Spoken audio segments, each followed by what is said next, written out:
In his 1961 farewell address to the nation, President Eisenhower issued a dire warning concerning the growing power and influence of what he called the military-industrial complex. In the councils of government, we must guard against the acquisition of unwarranted influence, whether sought or unsought, by the military-industrial complex. The potential for the disastrous rise of misplaced power exists and will persist. Although Eisenhower was speaking directly of our nation's military complex, the warning he issued remains extremely relevant, perhaps more so than ever. More than anything else, the Trump presidency taught the nation that it is not the president who governs, but the unelected bureaucracy. And this unelected bureaucracy, and the intelligence community in particular, has a long history of mistake-riddled policy interference, exemplified by their advocacy for endless Middle East wars.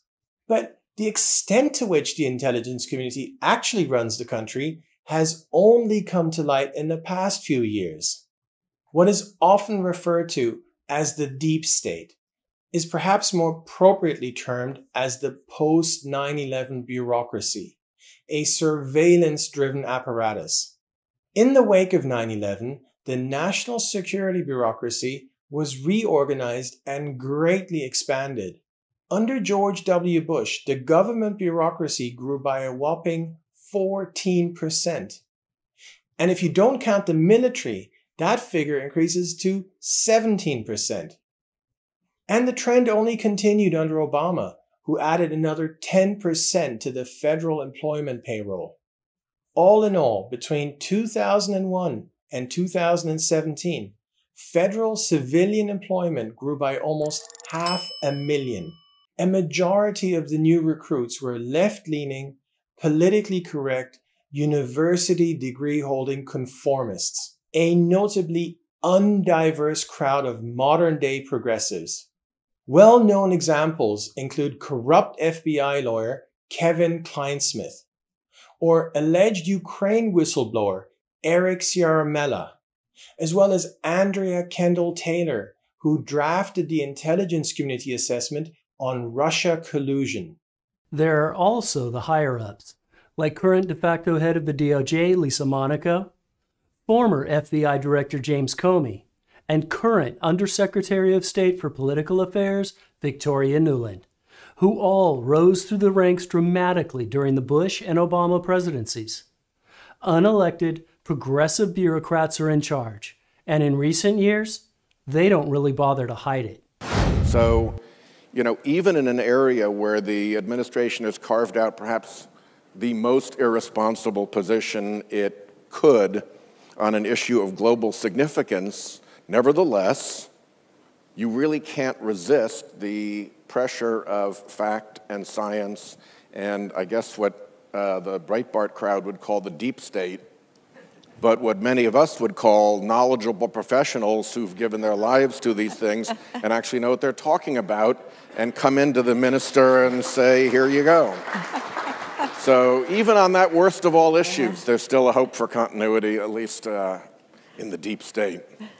Well, colleagues, you've now heard our bipartisan, bicameral panel of deep state proud loyalists give broad reassurance about continuity in U.S. leadership and in U.S. policy overall. Note John Kerry smiling and applauding in the crowd.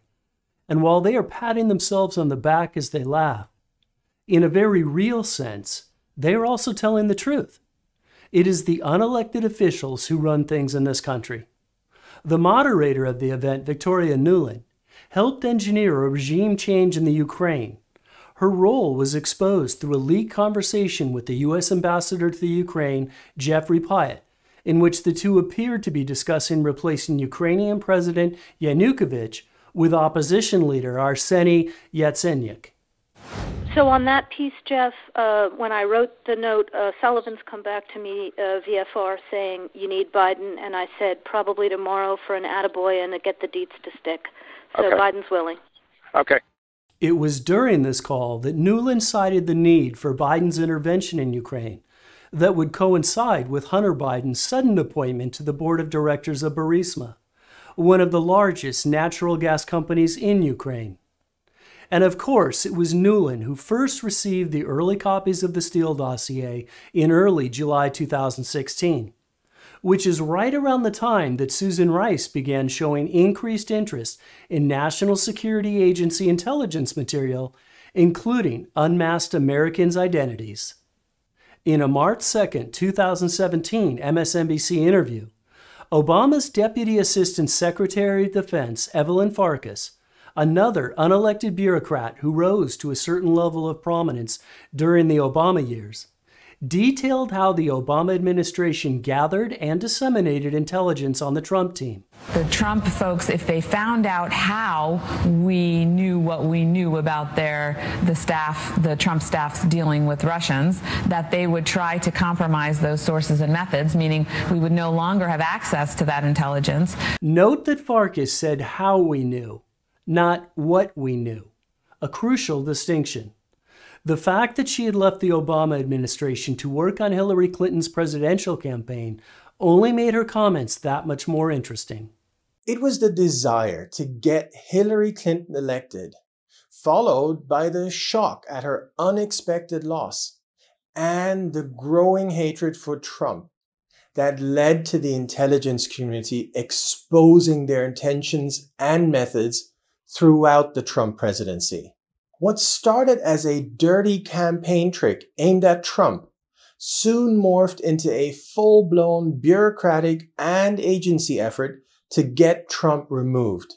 Nothing was off the table. The FBI opened their counterintelligence investigation on a leading presidential candidate based almost solely on evidence, which has now been entirely disproven, from a foreign intelligence operative who was hired by the opposing candidate's campaign.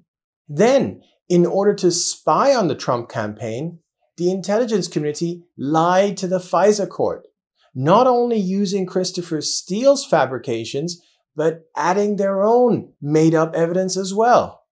And that's just the public part of the story that we know about. Who knows what else there is? Things quickly got even worse after Trump won the election.